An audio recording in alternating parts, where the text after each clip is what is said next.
சுற்றுச்சூழல் என்றாலே என்னுடைய வீட்டை சுத்தமாக வைத்துக் கொள்வது, என்னுடைய வீட்டின் புறப்பகுதியை சுத்தமாக வைத்துக் கொள்வது, என்னுடைய வீட்டினுடைய சூழ உள்ள பகுதிகளை சுத்தமாக வைத்துக் கொள்வது என்கின்ற ஒரு குறைநிலை கட்டமைப்பு நியதி எங்களுடைய முஸ்லிம் சமூகத்தில் நிலவுவதை நாங்கள் பார்க்கலாம்.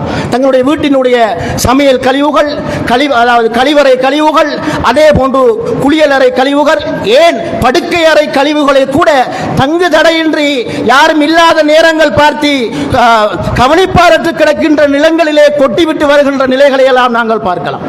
இது ஒரு சர்வசாதாரணமாக நிகழ்ந்து கொண்டிருக்கக்கூடிய ஒரு அம்சமாக மாறி இருக்கிறது.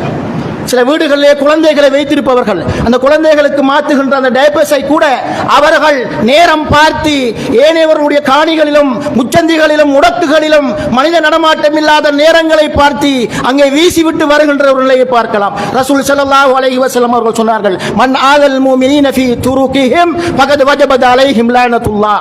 யார் மனிதர்கள் நடைபாதையாக பயணிக்கின்ற பாதைகளிலே அசிங்கங்களையும் அசௌகரியங்களையும் மன உளைச்சல்களையும் தருகின்ற வேலையை பார்க்கிறார்களோ அவர்கள் மீது அல்லாஹ்வுடைய சாபம் உண்டாகும் என்று சொன்னார்கள். சும்மா யோசித்து பாருங்கள். எங்களுடைய வீட்டு சூழலை சுத்தமாக வைத்துக் கொள்வதற்காக வேண்டி இன்னொருவர் பயன்படுத்துகின்ற பாதையையும் வீதியையும் சந்து பொந்துகளை எல்லாம் நாங்கள் நோட்டமிட்டு அங்கு எங்கள் வீட்டு கழிவுகளை எல்லாம் நாங்கள் கொட்டிவிட்டு வருவோம் என்றிருந்தால் அது ஈமானிய அடிப்படை பண்பாக இருக்காது. காரணம் அத்துஹூரு ஷத்ரு மினல் ஈமான் என்று சொன்னார்கள் ரசூல் ஸல்லல்லாஹு அலைஹி வஸல்லம் அவர்கள். நாங்கள் இதை ஒரு கொஞ்சம் விரிந்த கண்ணோட்டத்திலே பார்க்க வேண்டும். ஈமான் என்றால் நாங்கள் ஜுப்பா அணிந்து கொள்வது, தாடி வைத்துக் கொள்வது, 5 நேர வக்துக்கு தொழுகைக்கு இமாம் ஜமாத்தோடு சேர்ந்து கொள்வது, நோன்பு காலத்திலே ரமலான் காலத்திலே நோன்பு நோட்பது, பல தடவைகள் உம்ரா செய்வது, ஹஜ் செய்வது மாத்திரம் ஈமானின் அடிப்படை அல்ல. அதெல்லாம் புற ரீதியான வணக்க வழிபாடுகள். இந்த வழிபாடுகள் எங்களிடத்திலே பண்பாட்டையும் ஒழுக்கத்தையும் கொண்டு வர வேண்டும். இல்லை என்றால் அந்த வழிபாடுகளுக்கு கூட இஸ்லாத்திலே பெருமதி இல்லாமல் போய்விடும். அண்மையில் ஒரு வீடியோவை பார்க்க கிடைத்தது. சுபஹுக்கு பள்ளிக்கு போகின்ற ஒருவர் ஒரு இடத்திலே குப்பையை கொட்டி வைத்து செல்கிறார்.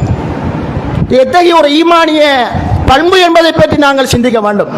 அல்லாஹு தஆலாவுடைய அருளையும் அவனுடைய மகபிரத்தையும் பள்ளி வாயில் என்கின்ற 4 சுவர்களுக்குள் தேடுகின்றவர்கள் வீதி ஓரங்களிலே மனிதர்களுடைய சாபங்களை பெற்றுத் தருகின்ற இத்தகைய பிரகிருதி மனப்பான்மையான செயற்பாடுகளிலிருந்து தங்களை விடுவித்துக் கொள்ள வேண்டும்.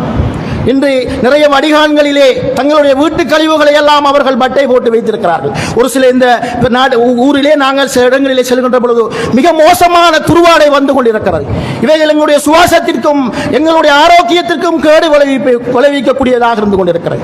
இது மனிதனுடைய சாபத்தை சுமந்து தரும். எனவே இவர்கள் தவிர்த்து கொள்ள வேண்டும்.